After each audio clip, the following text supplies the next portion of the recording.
అభిజ్ఞ అంటే తెలుసుకోవాలనే కోరిక. ఈరోజు మనం ఎన్‌సీఈఆర్‌టీ జియోగ్రఫీ క్లాస్ 11థ్ distribution of oceans and continents chapter 4ని తెలుసుకుందాం. సో, ఈ లెసన్‌లో మేజర్‌గా చూసుకున్నట్లయితే సింపుల్‌గా ఒకటే చెప్పేస్తాం. మనకి ఈ కాంటినెంట్స్ అనేవి ఎలా ఉన్నాయి? ఈ కాంటినెంట్స్ అనేవి ఎలా మూవ్ అయ్యాయి? ఒకప్పుడు ఈ కాంటినెంట్స్ అనేవి ఒకే ప్లేస్‌లో ఉండేవా? ఇలాంటి ప్రశ్నలన్నిటికి ఆన్సర్స్ చూసేస్తాం ఈ లెసన్‌లో. సో, మనందరికీ తెలిసిన విషయం ఏంటంటే, ఈ ఎర్త్ పైన అనమాట జస్ట్ 29% మాత్రమే సర్ఫేస్ ఆఫ్ ది ఎర్త్ ఉంది. అంటే కాంటినెంట్స్ ఉన్నాయి. మిగిలిన ప్లేస్ అంతా కూడాను ఓషన్ వాటర్‌తో నిండింది అనుకుని తెలిసిందే. అయితే ఇప్పుడు ప్రెజెంట్ మనం చూస్తున్న మ్యాపు ఆఫ్రికా, ఇండియా, అదే రకంగా Australia, north America, south America ఇవన్నీ కూడాను ఇంత డిస్టెన్స్ ఉన్నాయి. వీటి మధ్యన వాటర్స్ అనేవి ఉన్నాయి. క్లియర్‌గా మనం అబ్జర్వ్ చేస్తే. కానీ ఒకప్పుడు చూసుకున్నట్లయితే ఇలా లేదు నిజం చెప్పాలంటే. అది బ్యూటిఫుల్‌గా ఎక్స్‌ప్లెయిన్ చేయడానికి ఈ ఇమేజ్ చూడండి. ఇక్కడ క్లియర్‌గా మీకు కనిపించొచ్చు. ఒకప్పుడు అన్ని కాంటినెంట్స్ కూడాను ఒకటే ప్లేస్‌లో ఉన్నాయన్నమాట. ఇక్కడ మీరు చూస్తే ఆస్ట్రేలియా ఉంది, ఇండియా ఉంది, Antarctica, Africa, south America, north America, Europe, Asia ఇవన్నీ కూడాను ఒకటే ప్లేస్‌లో ముద్దగా ఉన్నాయి. మరి దాని తర్వాత ఏమైంది అనే దానికి ఈ లెసన్‌లో మీరు చూస్తారు ఆన్సర్స్ అనేవి. నిజం చెప్పాలంటే ఇవన్నీ కూడాను డిస్ట్రిబ్యూట్ అయిపోయి ప్రెజెంట్ మనం చూస్తున్న ప్లేస్‌లోన ఒక్కొక్కటి సెటిల్ అయిపోయి ఒక్కొక్క దాని మధ్య గ్యాప్స్ అనేవి కూడాను చాలా వచ్చేసాయి. ఇది ఎలా ఉంటదంటే లవర్స్ ముందు కలిసి ఉంటారు. తర్వాత విడిపోతారు. అట్లా ఉంటది సీన్ అనమాట. ఇదంతా కూడాను. సో, దీనంతట బట్టి మీరు అర్థం చేసుకోవాల్సిందేంటంటే కాంటినెంట్స్ అనేవి డ్రిఫ్ట్ అయ్యాయి. ఒక ప్లేస్ నుండి ఒక ప్లేస్‌కి మూవ్ అయ్యాయి అనే విషయం ఇక్కడ క్లియర్‌గా అర్థమవుతుంది. ఒకప్పుడు ఈ సౌత్ అమెరికా, అదే రకంగా అమెరికా అనేది క్లియర్‌గా ఇక్కడ చూస్తే ఇలా అతుక్కొని ఉంది క్లియర్‌గా కూడాను. ఈ రకంగా అతుక్కొని ఉన్నప్పుడు మీకు కాస్త వండర్‌గా అనిపించొచ్చు. ఇదంతా కూడాను ఒకప్పుడు కలిసి ఉండేవా అనే క్వెషన్ చూస్తే. బట్ రియాలిటీ చూసుకున్న మట్టును ఒక ఇప్పుడు ఆ మ్యాప్స్ తయారు చేసే కొంతమంది ఉండేవాళ్ళు. వాళ్ళు ఎలాగో సీస్ మీద వెళ్ళేటప్పుడు, ఓషన్స్ మీద ట్రావెల్ చేసేటప్పుడు మ్యాప్స్ తయారు చేశారనమాట. అలా మొట్టమొదటిసారిగా ఈ పాజిబిలిటీ ఉండొచ్చు అనుకోననమాట అబ్రహం ఆర్టెలియస్ అనే వ్యక్తి అనమాట ఈ మ్యాప్‌లు తయారు చేసేవాళ్ళు. సో, ఈయన రికార్డ్స్‌లో రాసుకున్నారు. దాని తర్వాత యాంటోనియో పెలిగ్రిని అనుకుని ఒక ఆయనున్నారు. ఈ పెలిగ్రిని ఆయన కూడాను మ్యాప్స్ తయారు చేసినప్పుడు ఈయనేం ప్లాన్ అనుకున్నారంటే, ఈయన ఎలా పాజిబిలిటీ థింక్ చేశారంటే ఒకప్పుడు 3 కాంటినెంట్స్ కలిపి ఉండేవి. ఇప్పుడు ఇవన్నీ విడిపోయాయి గానీ, ఒకప్పుడు 3 కాంటినెంట్స్ మాత్రం కలిసి ఉండేవి అనుకుని చెప్పేవారు. ఇది ఎప్పుడు 1596 అది మెల్లమెల్లగా బలపడి ఎప్పుడుకొచ్చింది తెలుసా? ఈ ఆల్ఫ్రెడ్ వెగ్నర్ ఈ పేరు గుర్తుంచుకోండి అసలైనది. ఈ ఆల్ఫ్రెడ్ వెగ్నర్ అనే వాడనమాట కాంటినెంటల్ డ్రిఫ్ట్ థియరీ గురించి కరెక్ట్‌గా ఆయన అడ్జస్ట్ చేసినట్టయితే 1912 అంటే కంప్యూటర్స్ ఇవన్నీ వచ్చేసినంత కాలానికి వచ్చేసాడనమాట. సో, 1912 టెక్నాలజీ బాగా డెవలప్ అయిపోయినంత ఏరియాకి ఇలా వచ్చినప్పుడు ఈ ఆల్ఫ్రెడ్ వెగ్నర్ అనే వ్యక్తి కంప్లీట్‌గా ఇవన్నీ కూడాను ఎలా డ్రిఫ్ట్ అయ్యాయి, ఎలా అవి దొరికాయి, వాటి యొక్క ఎవిడెన్సెస్ ఏంటి అనే దాని గురించి క్లియర్‌గా ఎక్స్‌ప్లెయిన్ చేశాడనమాట. సో, ఇంత టైం పట్టింది మొత్తానికి కాంటినెంట్స్ అన్నీ మూవ్ అయ్యాయి అనుకోని. అయితే ఇక్కడ మీకు టాపిక్ కనిపిస్తుంది కదా! ఈ పార్ట్ నుండి కూడాను ఈ ఎవిడెన్సెస్ అన్నీ కూడాను ఏమేమి ఉన్నాయి వీటన్నిటిని కూడాను ఎక్స్‌ప్లెయిన్ చేసేసాను ఆల్రెడీ. దానికి సంబంధించిన వీడియో అనేది డిస్క్రిప్షన్‌లో ఉంటది. అవి చూసేయండి అక్కడి వరకు. ఇప్పుడు మనం దేని గురించి మాట్లాడుతామంటే, ఈ కాంటినెంట్స్ అనేవి ఒక ప్లేస్ నుండి ఒక ప్లేస్‌కి ఎందుకు మూవ్ అయ్యాయి? ఇన్ కేస్ నిన్నెవరైనా సరే నువ్వు బస్సులో కూర్చొనున్నావు. నిన్ను కూర్చున్న వాడిని నీ సీట్‌లో నుండి బయటికి రావాలంటే ఒకటి నువ్వైనా బయటికి రావాలి. లేదు అంటే ఇంకొకరు ఎవరైనా నిన్ను లాగేయాలి. ఓకేనా? సో, ఈ సేమ్ ఈ కాంటినెంట్స్ అన్నిటికి కూడాను తనంతట తాను రావడానికైనా, ఎవరైనా తొయ్యడానికైనా ఏదో ఒక ఎనర్జీ అనేది సపోర్ట్ చేసింది కదా! ఏంటి ఆ ఎనర్జీస్? ఎందుకు ఈ కాంటినెంట్స్ అనేవి ఒక ప్లేస్ నుండి ఒక ప్లేస్‌కి మూవ్ అయ్యాయి అనే దాని గురించి ఇప్పుడు నుండి మనం డీటెయిల్‌గా మాట్లాడేద్దాం. కాంటినెంట్స్ అన్నీ మూవ్ అయ్యాయి అనుకుని అందరూ చెప్పేస్తారు. బట్ చెప్పినప్పటికీ కూడాను కొంతమంది వాళ్ళకంటూ వాళ్ళ యొక్క ఒపీనియన్స్‌లో ఏ ఫోర్సెస్ అనేవి ఈ కాంటినెంట్స్ తోసాయి అనడానికి వాళ్ళు డిఫరెంట్ రీజన్స్ చెప్పారు. అయితే వాళ్ళు చెప్పిన రీజన్స్‌లో కొన్ని ఫ్లాస్ ఉండడం వల్ల నెక్స్ట్ వాళ్ళు వచ్చేసి వేరే కొత్త రీజన్స్ చెప్పారు. అది కూడాను కొన్ని ఫ్లాస్ ఉండడం వల్ల నెక్స్ట్ వాళ్ళొచ్చేసి ఇంకా కొత్త రీజన్స్, ఇంకా బెటర్ రీజన్స్ చెప్పేవారనమాట. ఆ రకంగా ఇక్కడ రీజన్స్ చెప్పిన వాళ్ళు చూసుకున్నట్లయితే మొట్టమొదటిగా కాంటినెంటల్ డ్రిఫ్ట్ థియరీలో వీళ్ళు కొన్ని రీజన్స్ చెప్తారు. ఆ తర్వాత సీ ఫ్లోర్ స్ప్రెడ్డింగ్ థియరీ అనుకోని వీళ్ళనమాట డైరెక్ట్‌గా మిడ్ ఓషియానిక్ రిడ్జ్‌ని బేస్ చేసుకొని కింద వాల్కనీస్ ఉన్నాయి. దాని నుండి వల్ల ఇలా వచ్చేది అనుకోని చెప్తారు. దాని తర్వాత ప్లేట్ టెక్టోనిక్స్ ఎర్త్ క్రస్ట్ అంతా కూడాను చిన్న చిన్న ప్లేట్‌ల్లా ఉంటాయి. కాబట్టి ఇవన్నీ కూడాను మూవ్ అవుతూ ఉంటాయి అనుకోననమాట. ఈ ప్లేట్ టెక్టోనిక్స్ థియరీ అనేది చెప్తారు. సో, మేజర్‌గా మీరు అర్థం చేసుకోవాల్సిందంటే 1, 2, 3 థియరీస్ ఎక్స్‌ప్లెయిన్ చేస్తున్నాయి అనే విషయం మీరు అర్థం చేసుకోవాలనమాట. ఇప్పుడు మనం దేని గురించి మాట్లాడతామంటే కాంటినెంటల్ డ్రిఫ్ట్ థియరీకి సంబంధించిన వాటికి సంబంధించిన ఫోర్సెస్ గురించి మాట్లాడదాం. ఎగ్జాక్ట్‌గా దీంట్లో చూసుకున్నట్లయితే మేజర్‌గా 2 ఫోర్సెస్ ఉంటాయి ఆ కాంటినెంటల్ డ్రిఫ్ట్ థియరీలో. ఒకటేంటంటే ఫోల్డ్ ప్లేయింగ్ ఫోర్సెస్. రెండోది చూసుకున్నట్లయితే దాన్ననమాట టైడల్ ఫోర్స్ అని అంటారు. సో, ముందుగా ఈ ఫోల్డ్ ప్లేయింగ్ ఫోర్స్ అనేది చెప్తాం. ఎందుకంటే ఇది మీకు చాలా కొత్తది. ఇంతకుముందు మీరెప్పుడు వినంది కూడాని ఈ ఫోల్డ్ ప్లేయింగ్ ఫోర్సెస్. అసలు ముందుగా ఫ్లీయింగ్ అంటే అర్థం ఏంటి అనంటే ఒక దగ్గర నుండి దూరంగా వెళ్ళిపోవడాన్ని ఫ్లీయింగ్ అని అంటారు. సో, ఏది దగ్గరుంది, ఏది దూరంగా ఉంది అనే సంగతి చూసుకున్నట్లయితే ఒకప్పుడు ఎర్త్ ఇలా ఉందనుకుందాం. ఎర్త్ అనేది ఎగ్జాక్ట్ స్పియర్ కాదు కదా! ఇక్కడ కిందున్నది సౌత్ పోల్, మీదున్నది నార్త్ పోల్. ఇది అందరికీ తెలిసిన విషయమే. అయితే ఇక్కడ ఈ సైంటిస్ట్ ఏం చెప్తున్నారంటే వెగ్నర్ గారు, ఒకప్పుడు పాంజియా అంతా కూడాను ఎక్కడుండేదంటే ఇక్కడ సౌత్ పోల్ దగ్గర ఉండేది. ఎప్పుడైతే ఈ ఎర్త్ అనేది రొటేట్ అవుతూ ఉంటదో, ఇలా రొటేట్ అవుతూ ఒకవైపు రొటేట్ అవుతూ ఉండడం వల్ల ఇలా రొటేట్ అవుతూ ఉండడం వల్ల ఇక్కడున్న ఈ పాంజియా అనేది మెల్లగా మూవ్ అవుతూ వెళ్ళిపోతుంది అనుకొని చెప్తున్నాడనమాట. ఇలా మూవ్ అవుతూ ఇదనమాట డైరెక్ట్‌గా ఈక్వేటర్ వైపుగా ఇలా మూవ్ అవుతూ ఈక్వేటర్ వైపుగా వెళ్తూ ఉంది అనుకొని చెప్పాడనమాట. సో, దీన్ని బట్టి ఈయన ఏం చెప్పారంటే ఫైనల్‌గా ఒక మాటలో చెప్పాలంటే పోల్స్ దగ్గర ఉండే ఈ పాంజియా అనేది ఇప్పుడు ఈక్వేటర్ వైపుగా మూవ్ అవుతూ వెళ్ళిపోయింది అనుకొని చెప్తున్నారు. ఎందుకు అంటే ఎర్త్ రొటేట్ అవుతూ ఉండడం వల్ల అనుకుని. అందుకే ఈ ఫోర్సెస్‌ని ఏమని చెప్పారంటే ఫోల్డ్ ఫ్లీయింగ్ ఫోర్సెస్. అంటే పోల్ దగ్గర నుండి కూడాను ఈక్వేటర్ వైపుగా పైన నార్త్ సైడ్ వైపుగా అలా మూవ్ అవుతూ వెళ్ళిపోయింది అనుకొని చెప్పాడు. సో, ఇప్పుడు చూసుకున్నట్లయితే ఇప్పుడు ఈ వరల్డ్ మ్యాప్‌లోననమాట ఇక్కడేమో ఆఫ్రికా ఉంది, కింద ఆస్ట్రేలియా ఉంది, ఇక్కడ నార్త్ అమెరికా ఉంది, ఇక్కడ సౌత్ అమెరికా ఉంది, ఇక్కడ ఆఫ్రికా ఉంది. ఈ రకంగా అనమాట ఒకప్పుడు ఉండే పాంజియా అంతా కూడా లేకుండా ఇలా మొత్తంగా మారిపోయింది.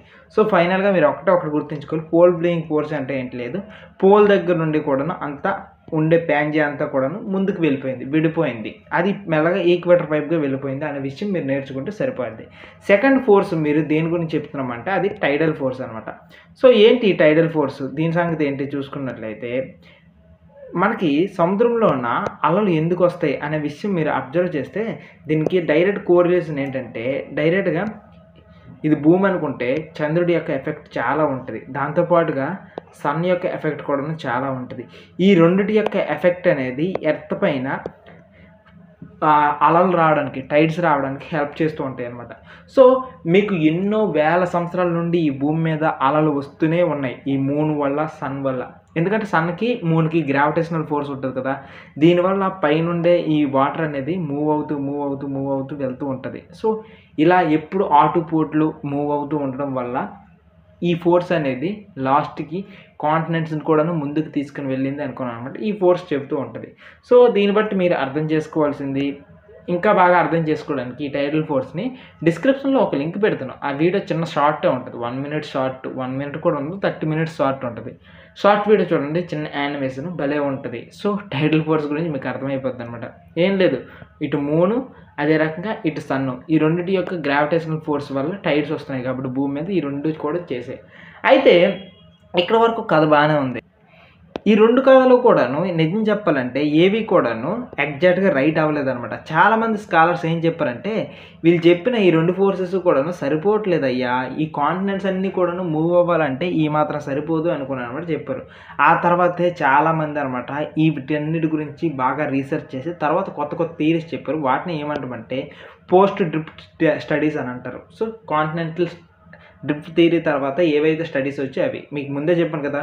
ఒకటి సీ ఫ్లోర్ స్ప్రెడ్డింగ్ థియరీ, దాని తర్వాత టెక్టోనిక్స్, ప్లేట్ టెక్టోనిక్స్ సంబంధించిన థియరీ అనమాట. ఇప్పుడు ఆ రెండిటి గురించి మాట్లాడదాం. అయితే పైన చెప్పిన ఈ కాంటినెంటల్ డ్రిఫ్ట్ థియరీలో చూసుకున్నట్లయితే మొత్తం థియరీ అంతా రాంగ్ అనుకుని ఎవరో చెప్పలేదు. ఇక్కడ సైంటిస్టులు ఏమని చెప్పారంటే జస్ట్ ఈ 2 ఫోర్సెస్ సరిపోవండి. మీరు ఈ 2 ఫోర్సెసే కాంటినెంట్‌ని అన్నిటిని మూవ్ చేసేసింది అనుకుని చెప్తున్నారు. ఆ 2 సరిపోవండి అనుకుని అన్నారు. అయితే ఆయన తర్వాత వచ్చిన వాళ్ళు చాలామంది కూడాను రకరకాల ఎక్స్‌ప్లనేషన్స్ ఇచ్చారు. ఈ థియరీలో వాళ్ళు మేజర్‌గా వాళ్ళు కనుక్కున్న ప్రాబ్లమ్ అంతా ఏంటంటే ఈయన ఇచ్చిన ఎవిడెన్సెస్ అంతా కూడాను అంటే ఆల్ఫ్రెడ్ వెగ్నర్ కాంటినెంటల్ డ్రిఫ్ట్ థియరీలో ఇచ్చిన ఎవిడెన్స్ అంతా కూడా దేని చుట్టూ తిరుగుతున్నాయంటే కాంటినెంటల్ ఏరియాస్ గురించే. అంటే ల్యాండ్ మాస్ మరోలా చెప్పాలంటే కాంటినెంట్స్‌లోను ఉన్న ఏరియాస్ గురించే మాట్లాడుతున్నారు. మీరు జిగ్జా ఫిట్ చూడండి, లేకపోతే అక్కడ దొరికిన ఓషియన్స్‌లోన దొరికిన ఏజ్ రాక్స్ యొక్క ఏజ్‌ని చూసినా సరే, టెల్లైట్స్ అంటే గ్లేసియర్స్ యొక్క డిపాజిట్స్ ఉన్నాయి కదా! ఆ టెల్లైట్స్‌లో చూసినా సరే, ప్లేసర్ డిపాజిట్స్ చూసినా, ఫాజిల్ ఫ్యూయల్స్ చూస్తున్నాయి. ఇవన్నీ కూడాను వేటి గురించి మాట్లాడుతున్నాయి అంటే ల్యాండ్ మాస్ గురించే మాట్లాడుతున్నాయి. సో ఎక్స్ట్రా ఇన్ఫర్మేషన్ ఏం చెప్పలేకపోతుందనమాట. సో మేజర్‌గా కూడా ఈ ఫ్లోరా, ఫానా వీటి యొక్క డిపాజిట్స్ వీటి గురించి మాట్లాడుతున్నారు. అయితే ఆయన యొక్క థియరీ ఎప్పుడో 1912 అంటే ఫస్ట్ వరల్డ్ వార్ టైంలోన. కానీ ఇప్పుడు ఏం జరిగిందంటే సెకండ్ వరల్డ్ వార్ కూడాను అయిపోయింది. ఎప్పుడైతే సెకండ్ వరల్డ్ వార్ కూడా అయిపోయిందో ఆ టైంలో ఏంటంటే టెక్నాలజీ ఇంకా బాగా అడ్వాన్స్ అయిపోయింది. ఈ టైంలోన ఎక్కువ ఇన్ఫర్మేషన్ టెక్నాలజీ వల్ల అనమాట వీళ్ళకి ఎక్కువగా వచ్చింది. సో జాగ్రఫీకి కొత్త ఊతం దొరికింది. చాలా స్టడీస్ జరిగాయి. ఈసారి స్టడీస్ జరిగేటప్పుడు చాలా ఎక్కువ ఇన్ఫర్మేషన్ వచ్చిందనమాట. వాళ్ళు ఈసారి చాలా కొత్త డైమెన్షన్స్ తీసుకొని వచ్చారు. సో వీళ్ళు ఇప్పుడు ఈ స్టడీస్లోన ఈ డైమెన్షన్స్లోన వీళ్ళ దగ్గర ఉన్న టెక్నాలజీతో ఆఖరికి సముద్రాలను కూడాను వీళ్ళు మ్యాపింగ్ చేసే అంత స్టేజ్కి వెళ్ళిపోయారు. ఒకప్పుడు సముద్రంలోనే ఏమేమి ఉంటాయి అనేది చెప్పడం కష్టం, కానీ ఇప్పుడు మాత్రం వీళ్ళ దగ్గర ఉన్న టెక్నాలజీతో సముద్రం లోపల ఫ్లోర్ ఎలా ఉంటుంది ఈ రకంగా మ్యాపింగ్ చేసే అంత స్టేజ్కి వెళ్ళిపోయారంటే మీరు దీన్ని బట్టి అర్థం చేసుకోవచ్చు. సో ఇక నుంచి కూడా ఉన్న స్టడీకి ల్యాండ్ మాస్ మాత్రమే కాదు ఓషన్ ఫ్లోర్ కూడాను సపోర్ట్ చేస్తుంది. అలాంటి స్టేజ్కి తీసుకొని వచ్చేసారు. ఇప్పుడు వీళ్ళ దగ్గర ఉన్న ఈ టెక్నాలజీతోన వీళ్ళు న్యూ డైమెన్షన్స్ని డెరైవ్ చేయడానికి ట్రై చేశారు. అలాంటి డైమెన్షన్ అది ఏంటి అని అంటే మొట్టమొదటిగా చూసుకున్నట్లయితే కన్వెక్షనల్ కరెంట్ థియరీ అంటారు. సో దీనిలో చూసుకున్నట్లయితే మేజర్గా ఇది ఆర్థర్ హోమ్స్ అనే వ్యక్తి అనమాట ప్రపోజ్ చేశారు. ఇది 1930s ఆ టైంలోన. ఈ టైంలోన ఏం చెప్పేది ఏంటంటే కన్వెక్షన్ కరెంట్స్. సో ముందుగా కన్వెక్షన్ కరెంట్స్ అంటే ఏంటో చూద్దాం. ముందుగా కన్వెక్షన్ అంటే ఏంటి? సో ఈ కన్వెక్షన్ అంటే ఏమి లేదు, వెరీ సింపుల్. ఇన్ కేస్ మీరు వాటర్ని హీట్ చేశారనుకోండి, వాటర్ హీట్ చేసేటప్పుడు బుడగలు వస్తాయి కదా, హీట్ అయిన వాటర్లో కూడాను సర్క్యులర్ మోషన్ అనేది ఒకటి జరుగుతుంటుంది. కింద హాట్ ఉంటుంది కాబట్టి హాట్ వాటర్ అంతా ఏమవుతుంది అంటే పైకి వెళ్తుంది. ఇలా పైకి వెళ్ళిపోయిన తర్వాత పైన కూల్ వాటర్ ఉంటుంది కదా, ఆ కూల్ వాటర్ అంతా కూడాను కిందకి వెళ్తూ ఉంటుంది. ఇలా సర్క్యులర్ మోషన్ జరుగుతుంటుంది. దీన్నే కన్వెక్షన్ అని అంటారు.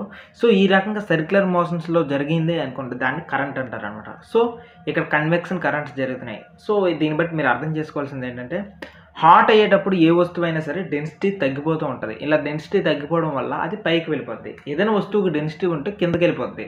సో కూల్గా ఉంటే మాత్రం డెన్సిటీ అనేది పెరుగుతుంది కాబట్టి అది కిందకి వెళ్ళిపోతూ ఉంటుంది. సో దీన్ని బట్టి ఇదే కన్వెక్షన్ కరెంట్ అనమాట. ఇది వెరీ సింపుల్. హాట్గా ఉన్నవన్నీ కూడా పైకి వెళ్తూ ఉంటాయి అండ్ డౌన్గా కూల్గా ఉన్నవన్నీ కూడా కిందకి వస్తూ ఉంటాయి. ఎందుకు ఈ పాయింట్ చెప్పాల్సి వచ్చిందంటే ఆర్థర్ హోమ్స్ అనే వ్యక్తి కూడాను 1930లోన అనమాట ఇదే కనిపెట్టారు. ఎర్త్ క్రస్ట్ ఉంది కదా, క్రస్ట్ కన్నా కింద అవుటర్ కోర్ ఉంది. అయితే ఎగ్జాక్ట్గా ఈ అవుటర్ కోర్కి కన్నా మీద మ్యాంటిల్ ఉంటుంది అనుకుని మనం ముందే చెప్పుకున్నాం. సో ఈ మ్యాంటిల్లో ఏం జరుగుతుందంటే ఇక్కడ యాస్ట్రోస్ఫియర్ ఉంటుంది. యాస్ట్రోస్ఫియర్ అనేది వీక్గా ఉంటుంది కదా అండ్ అది బ్రిటిల్గా కూడా ఉంటుంది. అన్నిటికన్నా మించి అక్కడ ప్రెజర్ టెంపరేచర్ వల్ల ఏమంటే అదంతా కూడా లిక్విడ్గా ఉంటుంది. సో లోపల ఉండే రేడియో యాక్టివ్ ఎలిమెంట్స్ యొక్క రేడియో యాక్టివిటీ వల్ల అనమాట ఇక్కడ హీట్ ఎక్కువగా ఉండడం వల్ల ఇక్కడ ఉండే లిక్విడ్ అనేది హాట్గా ఉన్న లిక్విడ్ అనేది పైకి వెళ్తూ ఉంటుంది. దాంతోపాటుగా ఇక్కడ కూల్గా ఏదైతే ఉందో ఆ కూల్గా ఉన్నదంతా కూడాను కిందకు వస్తూ ఉంటుంది. ఇలా కిందకు వెళ్తూ మీదకు వస్తూ కిందకు వెళ్తూ ఒక రకమైన కరెంట్స్ అనేవి ఫామ్ అవుతూ ఉంటాయి. సో ఈ రకమైన కరెంట్స్ అనేవి చుట్టూ తిరుగుతూ వెళ్తూ ఉండడం వల్ల ఇక్కడ ఈ పైన ఉన్నటువంటి క్రస్ట్ లేయర్ అదంతా కూడా మూవ్ అవుతూ ఉంటుంది అనుకొని చెప్తారనమాట. సో ఈ రకంగా కన్వెక్షన్ కరెంట్స్ భూమి కింద ఈ మ్యాంటిల్లో కూడా జరుగుతుందా అనుకొని ఈయన చెప్పారు ఈయన థియరీలోనే అనమాట.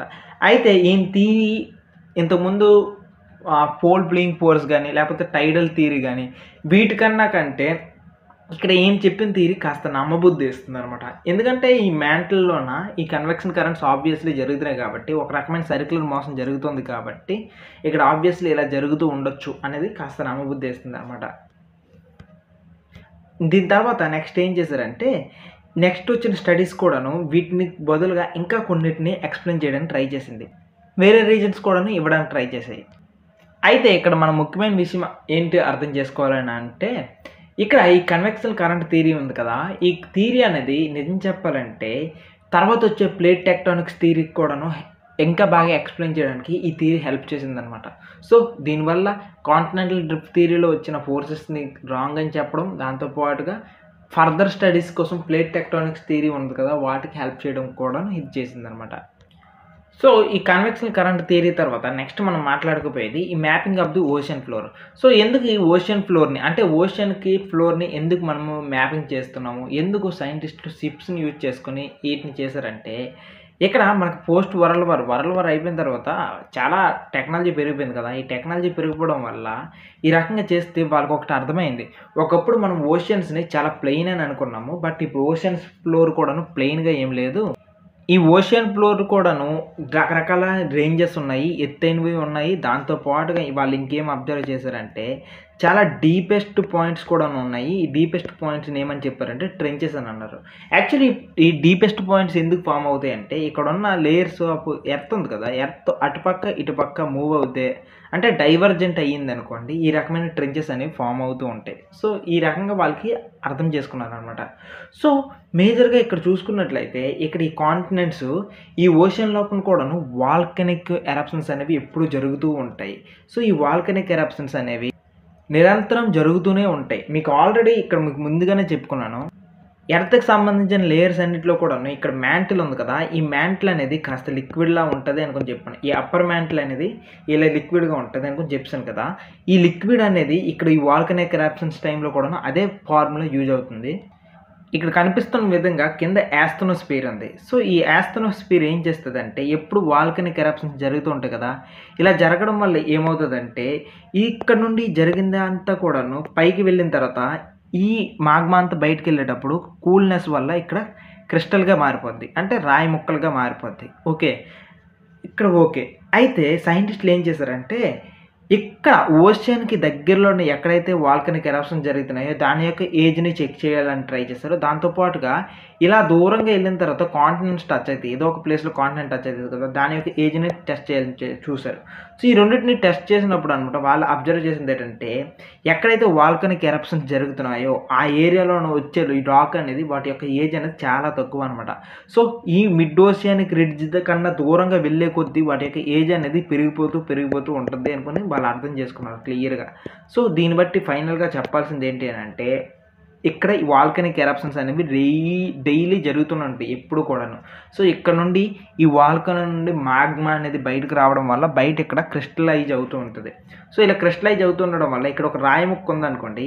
ఈ రాయి ముక్క క్రిస్టలైజ్ అవ్వడం వల్ల కింద నుండి వాల్కనిక్ ఎరప్షన్స్ జరగడం వల్ల ఇది మెల్లమెల్లగా తోసేస్తూ సైడ్‌కి తోసుకుంటూ వెళ్ళిపోతూ ఉంటదనమాట. ఇక్కడున్న రాయి ముక్కని లాస్ట్‌కి ఇలా తోసుకుంటూ వెళ్ళిపోతూ ఉంటది.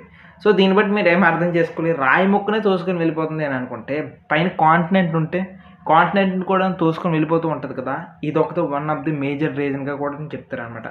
సో, ఈ రకంగా ఈ మిడ్ ఓషియానిక్ రిడ్జెస్ ఈ కాన్సెప్ట్ కూడాను ఇక్కడున్న ఈ వాల్కనిక్ ఎరప్షన్స్ వల్ల సముద్రం లోపల జరుగుతూ ఉండడం వల్ల ఆ పైన ఉన్నటువంటి ఫ్లోర్ అనేది ఎప్పుడు తోసుకుంటూ పోతూ ఉంటది. సో, దీని ద్వారా పైనున్న క్రస్ట్ అనేది మూవ్ అవుతూ ఉంటదనుకోని ఇదొక థియరీ. సో, దీన్నే ఏమంటారంటే మిడ్ ఓషియానిక్ రిడ్జ్ థియరీ అని అంటారు.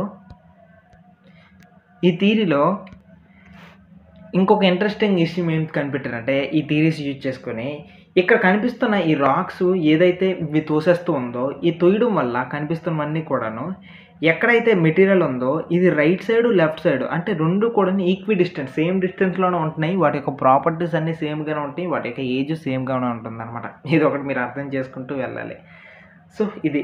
నెక్స్ట్ ఈటి పరంగా ఎలా చెప్పొచ్చంటే ఇది డైవర్జెంట్ బౌండరీ అని చెప్పాను కదా! ఇది ఇలా వెళ్ళేటప్పుడు ఏమవుతదంటే కాంటినెంట్‌ని ఏదో ఒక క్షణంలో గుద్దేస్తదనమాట. సో, ఇలా కాంటినెంట్‌ని గుద్దేటప్పుడు ఉదాహరణకి ఇలా గుద్దేటప్పుడు ఈ ఓషియానిక్ ఫ్లోర్ అనేది డెన్సిటీ ఎక్కువ ఉంటది కదా! ఇలా కిందకి వెళ్ళిపోద్ది. ఇలా కిందకి వెళ్ళిపోవడం వల్ల ఏమవుతదంటే ఇక్కడ ఎగ్జాక్ట్‌గా ఇక్కడ కిందకి ఇలా వెళ్ళిపోయినప్పుడు అనమాట ఇక్కడ ఒక పెద్ద గొయ్యి ఏర్పడడానికి పాజిబిలిటీ ఉంది. సో, ఇలా కాంటినెంట్ ఉంటే ఆ కాంటినెంట్ నుండి ఈ ఓషియన్ ఫ్లోర్ ఇలా అవ్వడం వల్ల పెద్ద గొయ్యి అనేది ఏర్పడుతుంది. దీన్నే ట్రెంచెస్ అంటారనమాట. సో, ఈ రకంగా ట్రెంచెస్ ఫార్మ్ అవ్వడానికి కూడా పాజిబిలిటీ ఉంది. ఈ ఓషియన్ కాంటినెంట్‌కి సంబంధించిన క్రస్ట్ అంతా కూడాను ఇక్కడ కాంటినెంట్‌తోననమాట రీచ్ అవ్వడం వల్ల. సో, ఇలా ట్రెంచెస్ కూడా ఫార్మ్ అవ్వడానికి ఈ మిడ్ ఓషియానిక్ రిడ్జెస్ యొక్క కాన్సెప్ట్ కూడాను ఒకటుంది. ఇదొక డైమెన్షన్ అనమాట. సో, ఈ రకంగా చూసుకున్నట్లయితే మిడ్ ఓషియానిక్ రిడ్జ్ అనేది లేట్‌గా వచ్చినప్పటికీ కూడాను లేటెస్ట్ రీజన్స్‌ని ఫైండ్ ఔట్ చేసింది. ఎందుకు ఎర్త్ పైన ఉన్న కాంటినెంట్స్ అనేవి ఎందుకు మూవ్ అవుతున్నాయి అనే దానికి ఒక రకమైన ఆన్సర్ ఇవ్వడానికి ఇదొక పాజిబిలిటీ ఉందని చెప్పడానికి దీనిదైన మార్క్ అనేది ఇది కూడాను వేసుకుంది. ఇకపైన మనం ఏం చేద్దామంటే ఓషియన్ ఫ్లోర్ యొక్క కాన్ఫిగరేషన్ చూద్దాం. అసలు ఓషియన్ ఫ్లోర్‌లోన ఏమేమి ఉంటాయి, ఏమేమి కనిపిస్తాయి, ఏమేమి థింగ్స్ మనం అబ్జర్వ్ చేయొచ్చు అనే దాని గురించి ఇప్పుడు చెప్తాను. దాని యొక్క డీటెయిల్డ్ ఎక్స్‌ప్లనేషన్ వినేద్దాం.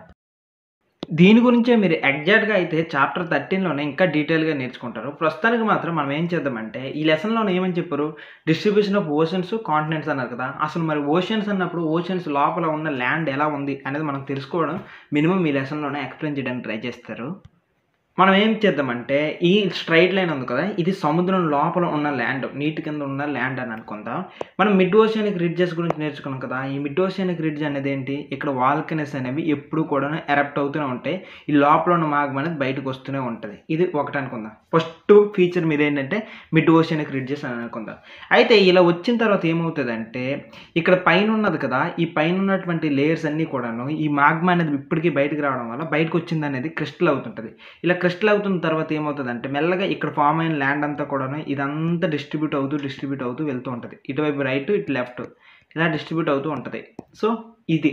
ఇక్కడ ఉన్న ల్యాండ్ అంతటిని కూడాను మనం ఏమని చెప్పొచ్చంటే అబిస్సల్ ప్లెయిన్ అని అంటారు. ఈ ల్యాండ్ అంతటిని కూడా అబిస్సల్ ప్లెయిన్. సో, ఇలా. ఇక థర్డ్ ఫీచర్‌గా చూసుకున్నట్లయితే మనకు కనిపిస్తుంది కదా! ఈ థర్డ్ ఫీచర్‌ని ఏమని చెప్పొచ్చంటే, ఇక ఎంత ఓషన్ అయినప్పటికీ కూడాను కొంత దూరం అయిన తర్వాత నేల రావాలి. సో, ల్యాండ్ అనేది వస్తది కదా! ఆ ల్యాండ్ వచ్చేటప్పుడు ఏమవుతదంటే ఇలా ఎత్తు కనిపిస్తదనమాట. ఇలా ఎత్తుగా కనిపిస్తది. సో, దీన్నే ఏమంటామంటే కాంటినెంటల్ మార్జిన్ అని అంటాం. సో, ఇలా వన్స్ మీదకెళ్ళిపోయిన తర్వాత ఇక మనకు కనిపించేది పైనది ఏంటి అంటే ల్యాండ్ అనమాట. సో, ఇక్కడ మనుషులందరూ నివసిస్తూ ఉంటారు. ఈ పైన ల్యాండ్ కాబట్టి ఈ ల్యాండ్ మీద అనమాట మనుషులు కనిపిస్తూ ఉంటారు. మనుషులు, వాళ్ళ యొక్క పడవలు, వాళ్ళు కట్టుకునే ఇల్లులు ఇవన్నీ కనిపిస్తూ ఉంటాయి. సో, ఈ రకంగా. ఇదే దాన్ని మళ్ళీ మీకు ఫోటో రూపంలో చూపిస్తాను. ఇక్కడ మీరు ఈ ఫోటోలో చూసుకున్నట్లయితే సింపుల్‌గా కనిపిస్తది. ఇక్కడ వరకు ఉన్నదంతా కూడాను కాంటినెంటల్ మార్జిన్ అని అంటారు. కొంత దూరం. ఈ తర్వాత ఇక్కడ నుండి ఇక్కడి వరకు ఉన్న ఈ ల్యాండ్ అంతటిని కూడాను ఇప్పుడు ఏదైతే డ్రా చేస్తున్నానో అదంతా కూడాను అబిస్సల్ ప్లెయిన్ అని అంటారనమాట. సో, ఇదంతా కూడాను ఇప్పుడు అబిస్సల్ ప్లెయిన్. దాని తర్వాత ఎగ్జాక్ట్‌గా ఈ మధ్యన ఉంది కదా! ఈ మధ్యన ఉన్న ప్లెయిన్‌ని పేరుని ఏమంటామంటే ఈ పింక్ కలర్‌లో ఉన్నది మిడ్ ఓషియానిక్ రిడ్జ్. సో, ఈ లెసన్‌లోను, ఈ టాపిక్‌లోను మీరు మేజర్‌గా అబ్జర్వ్ చేయాల్సింది ఈ మూడిటి గురించి తెలుసుకుంటే చాలు. మళ్ళీ 11థ్ క్లాస్ 13థ్ లెసన్ వచ్చినప్పుడు మళ్ళీ ఇంకా డీటెయిల్‌గా నేర్చుకుందాం. ఇప్పుడు మనం ఏం చేద్దామంటే ఒక్కొక్క దాని గురించి డీటెయిల్‌గా నేర్చుకుందాం. ఫస్ట్ ఈ కాంటినెంటల్ మార్జిన్ గురించి మనం మాట్లాడదాం. ఈ కాంటినెంటల్ మార్జిన్‌లో మేజర్‌గా మళ్ళీ 3 టైప్స్ ఉంటాయి. అవేంటంటే continental shelf, continental slope, continental rise ఈ 3 ఉంటాయన్నమాట. సో, మొట్టమొదటిగా చూసుకున్నట్లయితే ఇక్కడ కాంటినెంటల్ షెల్ఫ్ ల్యాండ్ ఉంటది కదా! ల్యాండ్ నుండి కొంత దూరం వెళ్ళిన తర్వాత లోతు అలా పెరుక్కుంటూ వెళ్తది. కానీ అక్కడంతా కూడా ప్లెయిన్ ల్యాండ్ ఉంటది. దీన్ని కాంటినెంటల్ షెల్ఫ్ అంటారు. సో, ఈ ప్లేస్‌లో చూసుకున్నట్లయితే డెప్త్ తక్కువ ఉండడం వల్ల ఈ ప్లేస్‌లోనన్నమాట ఎక్కువ చేపలు దొరుకుతాయి. ఎందుకంటే ఇక్కడ సన్‌లైట్ ఎక్కువ ఉంది, ఆక్సిజన్ ఎక్కువ ఉంది. కొంత దూరం వెళ్ళిన తర్వాత ఏమవుతుందంటే సముద్రంలో డౌన్ అయి పెరిగిపోద్ది. స్లోప్ పెరిగిపోద్ది. దీన్నే ఇక్కడ కాంటినెంటల్ స్లోప్ అని అంటారు ఇక్కడికి. అయితే ఇప్పుడు నేనేం చేస్తానంటే రైట్ సైడ్ నుండి వస్తాను. సో, ఇన్ కేస్ మీరు సముద్రం లోపలికెళ్తే లోపలంతా కూడా ప్లెయిన్ ల్యాండ్ ఉంటది కదా! ఈ ప్లెయిన్ ల్యాండ్ నుండి కొంత దూరం అలా వెళ్ళిన తర్వాత ల్యాండ్ వైపు వస్తే సడెన్‌గా ల్యాండ్ అనేది అప్పు పెరుగుతది. దీన్నే ఈ అప్పు పెరిగిన ఏరియాని ఏమంటామంటే కాంటినెంటల్ రైజ్ అని అంటారు. సో, ఇలా ఈ 3 రకాలు ఉంటాయన్నమాట. అయితే ఇంకా కొన్ని ప్లేసుల్లో ఏమవుతదంటే ఇక్కడ ఈ కాంటినెంటల్ రైజ్ కాకన్నా ముందు పెద్ద పెద్ద ట్రెంచెస్ ఉంటాయి. సో, ఇలా ట్రెంచెస్ ఉండడం వల్ల పెద్ద పెద్ద గొయ్యలుంటాయి. సో, ఈ గొయ్యల తర్వాతే అప్పుడు కాంటినెంటల్ రైజ్ దొరుకుతది. ఆ తర్వాత సడెన్‌గా స్లోప్ పెరుగుతది. ఆ తర్వాత కాంటినెంటల్ షెల్ఫ్ ఉంటదనమాట. ఈ రకంగా మనకు కనిపిస్తూ ఉంటాయి. అయితే ఇక్కడ మనం ఏం చెప్తాం దీంతోని కాంటినెంటల్ మార్జిన్ అనేది అయిపోయింది. కాంటినెంటల్ రైజ్ అనేది దీని యొక్క డెప్త్ చూసారా కొన్ని కొన్ని సార్లు అవసరమైతే 4500 మీటర్ వరకు కూడాను ఉంటదనమాట కొన్ని కొన్ని ఏరియాల్లో. అంటే ఇంచుమించు 4 కిలోమీటర్ల దగ్గర కూడా ఉంటది. ఆ తర్వాత మనం నెక్స్ట్ మాట్లాడుకోబోయేది ఏంటి అనంటే డిస్ట్రిబ్యూషన్ ఆఫ్ ఓషన్స్‌లో ఎబిస్సల్ ప్లెయిన్ గురించి. ఎబిస్సల్ ప్లెయిన్ అంటే ఏంటి? 4500 మీటర్స్ తర్వాత ఏమవుతది ల్యాండ్ అంతా కూడా ప్లెయిన్‌గా ఉంటది. సో, సముద్రం లోపలికెళ్ళే కొద్దీ ఈ ప్లెయిన్‌గా ఉండే ల్యాండ్ మనం ఏమంటాం అబిస్సల్ ప్లెయిన్ అని అనొచ్చు. ఈ అబిస్సల్ ప్లెయిన్ యొక్క ఫీచర్స్ చూసుకున్నట్లయితే సముద్రంలో ఏవేవైతే సెడిమెంట్స్ ఉంటాయో అవన్నీ కూడాను వీటి మీద పడుతూ ఉంటాయన్నమాట. అంటే ఇంచుమించు మీరు సముద్రంలో ఎక్కువగా చూసుకున్నట్లయితే ఉండే ఏరియా ఏంటంటే ఈ అబిస్సల్ ప్లెయిన్. సముద్రం లోపల ఆబ్వియస్లీ ప్లెయిన్‌గానే ఉండాలి కాబట్టి అక్కడ సముద్రంకి సంబంధించిన సెడిమెంట్స్ అంతా ఉంటాయి. ఇది అబిస్సల్ ప్లెయిన్. ఆ తర్వాత మనం బాగా మిడ్‌కి వెళ్తే దొరికేది ఏంటంటే మిడ్ ఓషియానిక్ రిడ్జెస్. ఈ మిడ్ ఓషియానిక్ రిడ్జ్‌లో చూసుకున్నట్లయితే ఎప్పుడు కూడాను వాల్కనిక్ యాక్టివిటీస్ జరుగుతూ ఉండడం వల్ల ఇక్కడంతా కూడాను మౌంటైన్స్ లాంటివి తయారైపోతూ ఉంటాయి.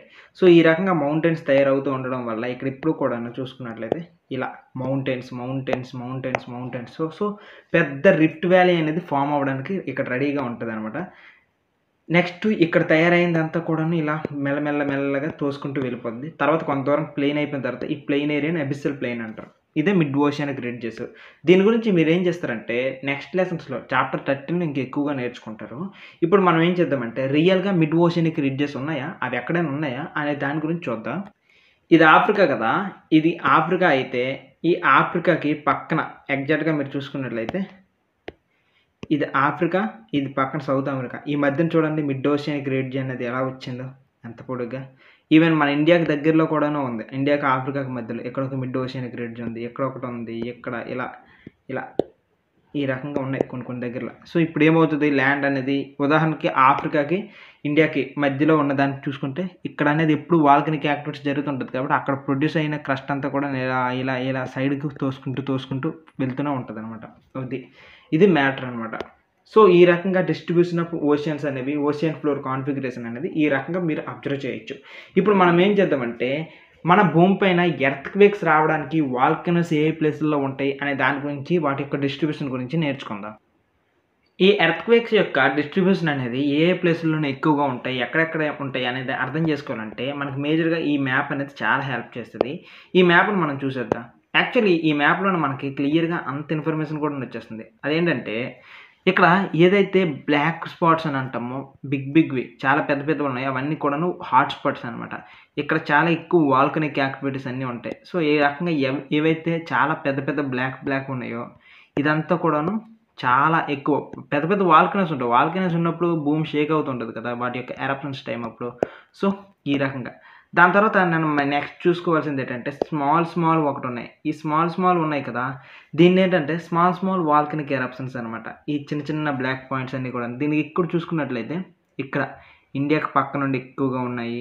దాని తర్వాత ఇటువైపు ఉన్నాయి. ఓకేనా? అదే రకంగా సౌత్ అమెరికాకి దగ్గరలోన ఈ ఏరియాస్ అంతా కూడాను ఈ బెల్ట్ అంతా కూడాను మనకు చిన్నవి కనిపిస్తూ ఉంటాయి.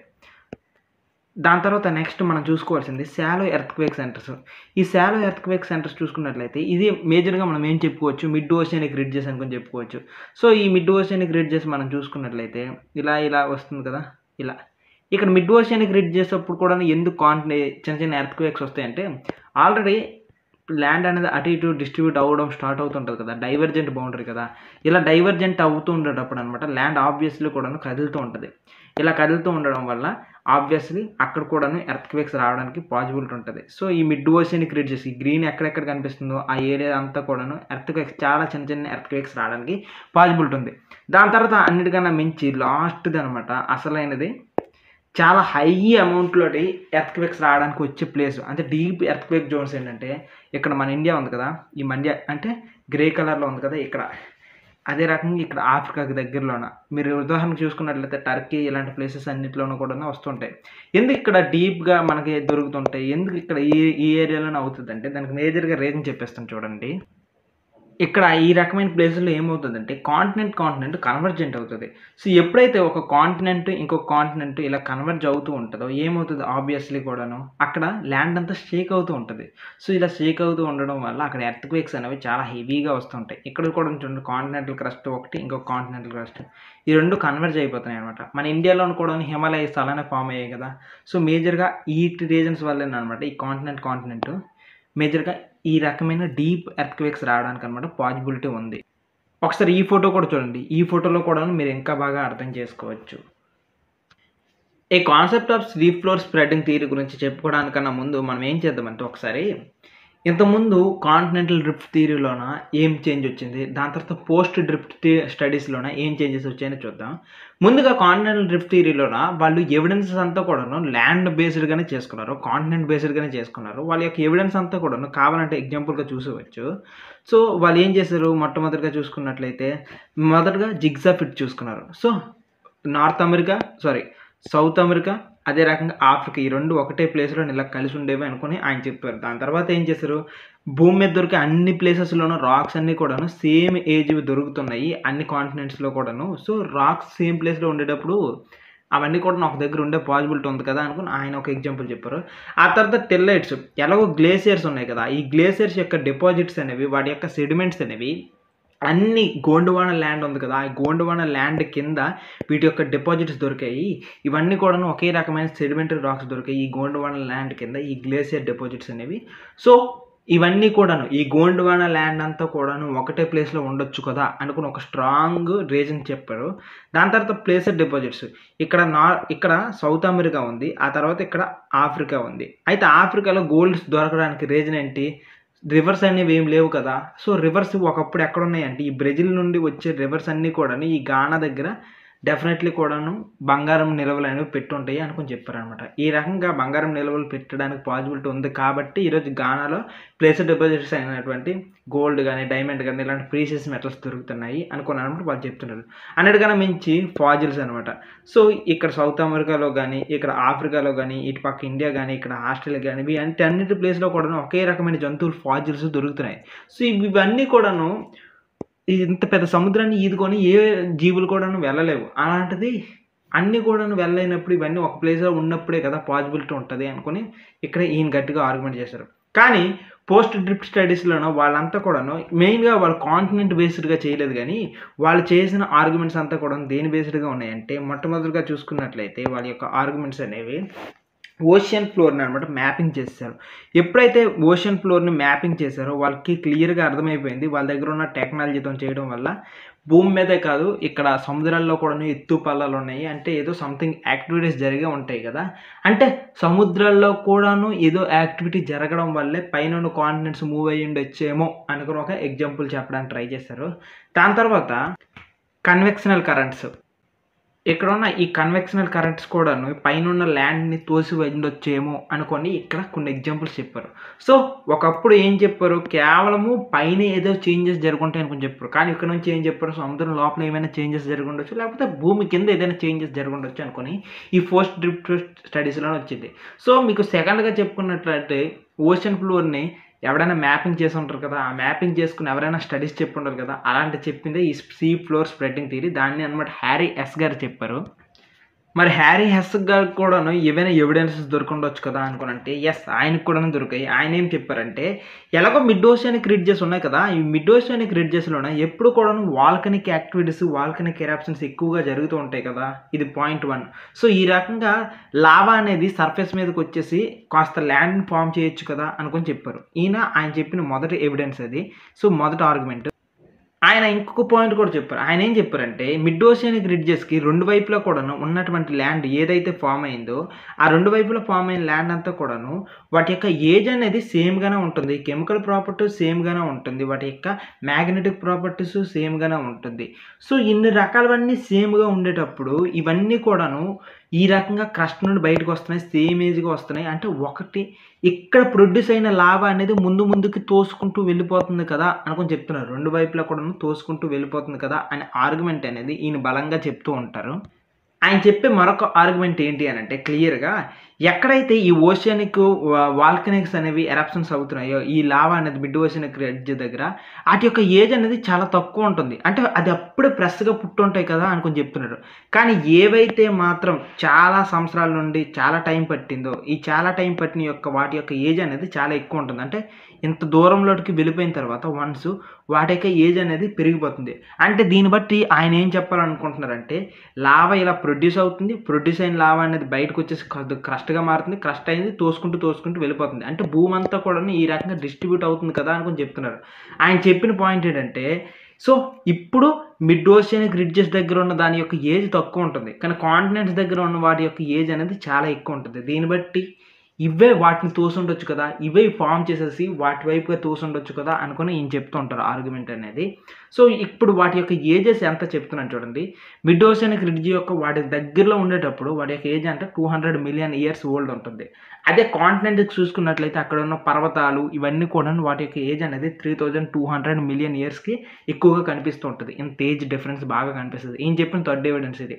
ఈయన ఫోర్త్ ఎవిడెన్స్‌గా ఏం తీసుకున్నారంటే, ఓషన్ ఫ్లోర్ మీద సెడిమెంట్స్ అనేవి ఉంటాయి కదా! వాటివి చాలా థిన్‌గా ఉంటాయి. ఎందుకు ఈ సెడిమెంట్స్ గురించి చెప్పారంటే, ఓషియన్స్ ఫ్లోర్ అనేది ఒకవేళ నిజంగా ఓల్డ్ అయ్యుంటే, దాని మీద ఉండే సెడిమెంట్స్ అనేవి చాలా ఓల్డ్‌గా ఉండాలి కదా! అదే ల్యాండ్ మీద చూసుకున్నట్లయితే ఏదంటే టిల్లైట్ గాని, ప్లేసర్ డిపాజిట్స్ గాని, ఆఖరికి ఆయిల్స్ గాని, ఏవైనా మనకు దొరుకుతున్నప్పుడు వాటి యొక్క ఏజ్ అనేది చాలా ఎక్కువుంటది. కానీ ఓషన్ ఫ్లోర్ మీద చూసుకున్నట్లయితే అక్కడ మనకి ఏది దొరికినా సరే, ఏ సెడిమెంట్స్ దొరికినా సరే వాటి యొక్క ఏజ్ అనేది చాలా తక్కువగా ఉంటుంది. దీన్ని బట్టి ఏం చెప్తాడంటే, ఎనీ టైమ్ ఇక్కడ న్యూ క్రస్ట్ ఫార్మ్ అవుతుంది. అదంతా డిస్ట్రిబ్యూట్ అయిపోతుంది కదా! అనుకోననమాట ఆయన మెయిన్‌గా ఆర్గ్యుమెంట్ చేసుకుంటూ వస్తూ ఉంటారు. ఫైనల్‌గా ఆయన చెప్పేది ఏంటి అనంటే, ట్రెంచెస్ ఎక్కడైతే ఉంటాయో వాటికి అక్కడనమాట వాల్కనీకి స్పాట్ అనేది. ఇన్‌కేస్ అక్కడ వాల్కనో గాని, ఎర్త్‌క్వేక్ గాని రావాలంటే చాలా లోపల ఉంటది ట్రెంచెస్‌కి. అదే మిడ్ ఓషియనిక్ రిడ్జెస్‌కి అయితే పైనే ఉంటాయి కదా! సో, ఎప్పుడు కూడాను ఇంత పైన ఉండే అవకాశం ఉండేటప్పుడు ఎప్పుడు వాల్కనిక్ యాక్టివిటీస్ జరుగుతూనే ఉంటాయి. క్రస్ట్ అనేది ఫార్మ్ అవుతూనే ఉంటది. లావా అనేది బయటకొస్తూనే ఉంటది. సో, ఇక్కడ ఎక్కువ యాక్టివిటీ ఉండేటప్పుడు ఇది మేజర్ రీజన్ అవ్వచ్చు కదా! అనుకోని ఆయన చెప్తుంటారు. సో, ఈ మొత్తం ఫ్యాక్ట్స్ అన్నిటిని కూడాను ఈయన డీటెయిల్‌గా తీసుకొని ఈయన చెప్పిందేంటంటే మిడ్ ఓషియనిక్ రిడ్జెస్ ఇలా ఎప్పుడు పైకి రావడం వల్ల క్రస్ట్ అనేది మూవ్ అవుతూ వెళ్తూ ఉంటది. సో, దీనిపైన ఒకవేళ ఏదైనా ల్యాండ్ ఉన్నా సరే ఆ ల్యాండ్ అనుకోండి ఇదే తోసుకొని వెళ్ళిపోయి ఉంటది అనుకోని చెప్తూ ఉన్నారనమాట. సో, ఈ మిడ్ ఓషియనిక్ రిడ్జెస్‌లో వచ్చినదంతా కూడాను ఏమవుతది అనేది ఫైనల్ స్టేజ్‌కొచ్చేసాం. ఇక్కడ మిడ్ ఓషియనిక్ రిడ్జెస్ నుండి ఇలా పైకొచ్చిందా? పైకొచ్చిందంతా కూడాను మీకు అంత ముందే చెప్పేసాను. ఓషియన్ క్రస్ట్ అనేది డెన్సిటీ చాలా ఎక్కువ. కాంటినెంటల్ క్రస్ట్ యొక్క డెన్సిటీ తక్కువ. ఏదైనా దాని యొక్క డెన్సిటీ ఎక్కువ ఉందనుకోండి, వాటర్‌లో వేసేటప్పుడు డెన్సిటీ ఎక్కువ ఉన్నదంతా కూడాను కిందకెళ్ళిపోద్ది. ఎగ్జాంపుల్‌గా రాయి ముక్క. అదే ప్లాస్టిక్ యొక్క డెన్సిటీ తక్కువ ఉంటది కాబట్టి పైకి తేలుతూ ఉంటది. సో, ఇక్కడ కూడా సేము ఇలా ముందుకు తోసుకుంటూ వెళ్ళిపోతున్న ఈ ఓషియనిక్ క్రస్ట్ అనేది కొంత దూరం వచ్చిన తర్వాత ఏమవుతదంటే, డెన్సిటీ ఎక్కువ ఉండడం వల్ల కిందకి వెళ్ళిపోద్ది. ఇలా కిందకి వెళ్ళిపోవడం వల్ల ఏమవుతదంటే, ఇక్కడ ట్రెంచెస్ ఫార్మ్ అవ్వడానికి పాజిబిలిటీ ఉందనమాట. ఇలా ట్రెంచెస్ ఫార్మ్ అయింది ఏమవుతదంటే, ఇది కాస్త ఈ క్రస్ట్‌లోకి వెళ్ళిన తర్వాత సింక్ అవుతుంది. సో, ఇలా సింక్ అవ్వడం వల్ల ట్రెంచెస్ అవుతాయి. ఇలా ట్రెంచెస్ కాస్త కిందకెళ్ళిపోయిన తర్వాత ఈ కాంటినెంటల్ క్రస్ట్ అంతా కిందకెళ్తుంది కదా! కిందకెళ్ళిపోయిన తర్వాత ఏమవుతదంటే, ఇక్కడ ప్రెషరు, హీట్ అంత ఎక్కువగా ఉంటది ఈ ప్లేసెస్‌లో. సో, ఇలా ప్రెషర్, హీట్ ఎక్కువగా ఉండడం వల్ల ఏమవుతదంటే డెఫినెట్‌లీ కూడాను ఇదంతా మళ్ళీ లిక్విడ్‌గా మారిపోద్ది. లిక్విడ్‌గా ఉన్నది ఈ కన్వెక్షనల్ కరెంట్ వల్ల మళ్ళీ పైకొచ్చేయడానికి చూస్తది. ఇలా లిక్విడ్‌లో పైకొచ్చేటప్పుడు ఇక్కడ వాల్కనీస్ అనేవి రావడానికొస్తాయి. లేదంటే ఇక్కడ మౌంటైన్స్ రావడానికి పాజిబిలిటీ ఉంటదనమాట. ఇది పరిస్థితి. టోటల్‌గా చూసుకున్నట్లయితే ఈ రకంగా జరిగిపోద్ది. సీ ఫ్లోర్ స్ప్రెడ్డింగ్ థియరీతోని అయితే ఇలా సైడ్‌కెళ్తున్న కాంటినెంట్స్ ఇలా మళ్ళీ తిరిగి కిందకే వెళ్ళి, మళ్ళీ లిక్విడ్‌గా మారి మాగ్మా రూపంలోనే పైకిని రావాలి. మళ్ళీ వాల్కనీస్ రూపంలో. ఈ రకంగా వాల్కనిక్ మౌంటైన్స్ అని ఫార్మ్ చేయాలి. ఇది మొత్తానికి చూసుకుంటే ఈ sea floor spreading theory. Next మనం దేని గురించి మాట్లాడాలంటే ప్లేట్ టెక్టానిక్స్ గురించి మాట్లాడాలి. ఈ ప్లేట్ టెక్టానిక్స్ థియరీ అనేది ఎవరు ప్రపోజ్ చేశారు అనేది ముందుగా చూసుకున్నట్లయితే మెకాంజీ, పార్కర్, మోర్గన్ వీళ్ళే ప్రపోజ్ చేశారు. ఇది 1967. ఇది జస్ట్ ఎప్పుడో కాదు. చాలా ఈయన sea floor spreading theory propose చేశారు కదా! అది ప్రపోజ్ చేసిన 5 ఇయర్స్‌కే వీళ్ళు ప్రపోజ్ చేశారనమాట. ఈళ్ళ ప్రకారం ఏంటి అనంటే ఎర్త్ పైన ఉన్నటువంటి అన్ని దాని గురించి కూడాను వీళ్ళేం చెప్పాలనుకుంటున్నారంటే మెయిన్‌గా కూడాను లిథోస్ఫియర్ చూస్తాం కదా! ఈ ప్లేట్ టెక్టానిక్స్ అంతా కూడాను దేన్ని బేస్ చేసుకొని ఉంటదంటే, ఒక ప్లేట్ తీసుకుందాం ఉదాహరణకి. ఇదొక ప్లేటు. ఈ ప్లేట్‌ని ఏమవుతదంటే, మనం చిన్నగా బ్రేక్ చేసేసామనుకోండి ఏమవుతది? ఇదొక ప్లేట్ కదా! అన్నం తినే ప్లేటు. దీన్ని మెల్లమెల్లగా బ్రేక్ చేసేస్తే ఇలా పగిలిపోతూ వెళ్ళిపోతూ ఉంటది. ఇలా పగిలిపోద్ది కదా! సేమ్ ఇక్కడ పగిలిపోయినప్పుడు ఏమవుతదంటే, ఒక్కొక్క దానికి నంబర్ అది. ఇది ఫస్ట్ పార్ట్, ఇది సెకండ్, ఇది థర్డ్, ఇది ఫోర్త్, ఇది ఫిఫ్త్ పార్ట్, ఇది సిక్స్త్ పార్ట్, ఇది సెవెంత్ పార్ట్. ఇలా 7 పార్ట్స్‌గా పగిలిపోయింది. సేమ్ ఇక్కడ కూడాను ఏంటంటే, ఈడు ఎర్త్ క్రస్ట్ మొత్తాన్ని కూడాను అంటే లిథోస్ఫియర్ ఉంది కదా! లిథోస్ఫియర్ అంటే ఏంటి? అప్పర్ మ్యాంటిల్ ప్లస్ క్రస్ట్ ఇదంతటిని కలిపి లిథోస్ఫియర్ అన్నారు కదా! ఈ లిథోస్ఫియర్ అంతటిని కూడాను కొన్ని ప్లేట్స్‌గా చెప్పారు. సో, ఇవన్నీ కూడాను మన లిథోస్ఫియర్ అంతా కూడాను కొన్ని ముక్కలుగా విరిగిపోయి ఉంటదని కొంచెం చెప్పారు. పాయింట్ 1. సెకండ్‌దేంటంటే ఓషియనిక్ క్రస్ట్ అనేది జస్ట్ 5 కిలోమీటర్సే ఉంటది. అదే రకంగా ఇక్కడ కాంటినెంటల్ క్రస్ట్ అనేది 30 కిలోమీటర్ వరకు ఉంటది అని కొంచెం తెలుసుకున్నాం కదా! అయితే ఈయనేం చెప్పారంటే ఓషియనిక్ క్రస్ట్ సెపరేట్‌గా కేవలము అదే రకంగా కాంటినెంటల్ క్రస్ట్ అంతా కేవలము ఉండొచ్చు, ఉండకపోవచ్చు. కొన్ని సార్లు ఏంటంటే ఈ 2 కూడాను కలిసిపోయి కూడా ఉండొచ్చు. ఓషియనిక్ క్రస్ట్, కాంటినెంటల్ క్రస్ట్ అనుకోండి. ఈ రకంగా కూడా కలిసిపోయి ఉండొచ్చు. సో, ఇప్పుడేమంటున్నారంటే ఒక్కొక్క ప్లేట్ కూడాను ఈ భూమి మీద ఉన్న ఒక్కొక్క ప్లేట్ కూడాను ఒక్కొక్కటి ముక్కగా విరిగిపోయి ఒక్కొక్కటి ఒక్కొక్క సైడ్‌కి వెళ్ళిపోయింది అని కొంచెం చెప్తారనమాట. మీరిక్కడ ఈ ఫోటో చూడండి. ఎర్త్ అనేది ఎప్పుడు తిరుగుతూ ఉంటది కదా! ఒకప్పుడనమాట ఈ ఎర్త్ పైన ఉన్నటువంటి ఈ లిథోస్ఫియర్‌లో ఉన్న ఈ ప్లేట్స్ అన్నీ కూడాను ఇలా ఉండేవి. ఇవన్నీ కూడాను ఎటు పడితే అటు తిరుగుతూ ఉండేవన్నమాట. ఈయనేం చెప్తున్నారంటే భూమి పుట్టినప్పటి నుండి ఇవి తిరుగుతూనే ఉన్నాయి. ఇప్పుడు తిరిగిన తర్వాత ఏమైందంటే మెల్లమెల్లగా అన్నీ కూడాను ఒక దగ్గరికి రావడం స్టార్ట్ అయింది. ఇలా రావడం స్టార్ట్ అయిన తర్వాత ఇప్పుడేమైందంటే మొత్తం అన్నీ కూడాను ఒక దగ్గరికొస్తాయి. మీరు కాంటినెంటల్ డ్రిఫ్ట్ థియరీలో ఏం చెప్పారు? ఆల్ఫ్రెడ్ వాగ్నర్ గారు ఆయన ఏం చెప్పారు? స్టార్టింగే పాంజియా ఉండేది. అన్నీ కలిసి ఉండేవి. అవి మెల్లమెల్లగా విడిపోయాయి అనుకోని చెప్పారు. ఈయనేం చెప్తున్నారంటే ముందు అన్నీ విడిపోయి ఉండేవి. ఆ విడిపోయి ఉండేవి ఎర్త్ ఎప్పుడు తిరుగుతూ ఉండడం వల్ల ఈ ప్లేట్స్ అన్నీ కూడాను ముందు కలుసుకోవడానికి వచ్చాయంటారు. ఇలా కలుసుకొని వచ్చిన తర్వాత కొంతకాలం అయిన తర్వాత కలుసుకున్నాయి. ఇలా కలుసుకున్న తర్వాత ప్లేట్స్ అనేవి ఎలా లేదన్నా మూవ్ అవుతూనే ఉంటాయి కదా! ఇప్పుడు ప్రెజెంట్ ఏంటంటే విడిపోయినవి కాస్త ఇప్పుడు మళ్ళీ కలుసుకున్నాయి కదా! కలుసుకున్నవి కాస్త మళ్ళీ విడిపోయాయన్నమాట. ప్రెజెంట్ స్టేజ్ ఏం చెప్పారంటే లాస్ట్‌కి కలుసుకున్న బౌండరీస్ కూడాను మళ్ళీ విడిపోయాయి అనుకోని చెప్తారు. సో, ఈ రకంగా చూసుకున్నట్లయితే ఆల్ఫ్రెడ్ వాగ్నర్ కేవలం ఈ స్టేజ్ గురించే చెప్పారు. కానీ ఇక్కడ ప్లేట్ టెక్టానిక్స్ థియరీ అనేది ఏం చెప్తుందంటే అవి ముందు విడిపోయినాయి అని చెప్పారు. తర్వాత కలుసుకున్నాయి అనుకోని చెప్పారు. ఆ తర్వాత మళ్ళీ విడిపోయాయి అనుకోని ఈ ఎక్స్‌ట్రా ముక్కలన్నీ చెప్పారనమాట. సరే ఇందాక నుండి ప్లేట్స్ అనుకుని అంటున్నాం కదా! అసలు ఎర్త్ పైన ఎన్ని ప్లేట్స్ ఉన్నాయి టోటల్‌గా చూసుకున్నట్లయితే మేజర్‌గా 7 ప్లేట్స్ ఉన్నాయి. అదే మైనర్‌గా చూసుకున్నట్లయితే ఒక 4 ప్లేట్స్ వరకు ఉన్నాయి. ఇప్పుడు మీకు ఒక్కొక్క ప్లేట్ గురించి చూపిస్తాను. ఫస్ట్‌ది పసిఫిక్ ప్లేట్. ఈ ప్లేట్ అంతా కూడాను మొత్తం పసిఫిక్ ఓషన్ అంతా కలిపితే ఉంటదా. ఇదంతా కూడాను ఓషియానిక్ క్రస్ట్ అనమాట. Next plate Eurasian plate. మీకు యురేషియన్ ప్లేట్ గురించి తెలిసిందే కదా! మనకు రష్యా అనేది ఇటువైపు కనిపిస్తది, ఇటువైపు కనిపిస్తది. మొత్తం ఎర్త్ అనేది రౌండ్‌గా ఉంటది కాబట్టి ఈ 2 కూడాను కలిపితే యురేషియన్ ప్లేట్ అనమాట. ఆ తర్వాత మనం మాట్లాడకపోయేది సౌత్ అమెరికన్ ప్లేట్. ఇది సౌత్ అమెరికన్ ప్లేట్. ఇక్కడ ఈ బ్లూ కలర్‌లో ఉన్నది ఆఫ్రికన్ ప్లేట్. మీరు ఆఫ్రికన్ ప్లేట్‌ని అబ్జర్వ్ చేస్తే ఓషియన్ ఉంది, కాంటినెంట్ ఉంది. 2 కలిపే ఉన్నాయన్నమాట. ఇక్కడ కనిపిస్తుంది ఈ రెడ్ కలర్‌లో ఉన్నది నార్త్ అమెరికన్ ప్లేట్. ఇక చివరగా మనకు కనిపించేదేంటంటే ఈ గ్రీన్ కలర్‌లో ఉన్నది అంటార్క్టిక్ ప్లేట్. ఇప్పుడు చెప్పండి ఇంత పెద్ద ప్లేట్స్ ఉన్నాయి కదా! ఈ ప్లేట్స్ అన్నీ కూడాను డెఫినెట్‌లీ మూవ్ అవుతాయా? మూవ్ అవ్వవా? ఇక చివరాఖరిగా మనం చూసుకున్నట్లయితే ఇండో ఆస్ట్రేలియన్ ప్లేట్. ఇండియాది కూడాను ఒక ప్లేట్ ఉంది చూసుకోండి. సో, ఈ రకంగా అనమాట టోటల్‌గా ఈ 7 మేజర్ ప్లేట్స్ ఉన్నాయి. ఇవన్నీ కూడాను కలిసి మూవ్ అవుతుంటాయి, విడిపోతుంటాయి, కలుస్తుంటాయి. ఇప్పటికి కూడాను వాల్కనీస్, ఎర్త్‌క్వేక్స్ రావడానికి కొన్ని సార్లు ఈ ప్లేట్స్ మూవ్ అవుతూ ఉంటాయన్నమాట. ఇలా ఒకదానికి దగ్గరకొచ్చిన ఒకదానికి డైవర్జెంట్ దూరంగా వెళ్ళిపోయినా సరే మనకి ఎర్త్‌క్వేక్స్ అనేవి వస్తూనే ఉంటాయన్నమాట. ఇవి టోటల్‌గా 7 మేజర్ ప్లేట్స్. ఇప్పుడు నేనేం చేస్తానంటే చిన్నవి స్మాల్ మైనర్ ప్లేట్స్ కూడా ఉన్నాయి. చిన్నవే అనమాట. అవి కూడాను చూపిస్తాను.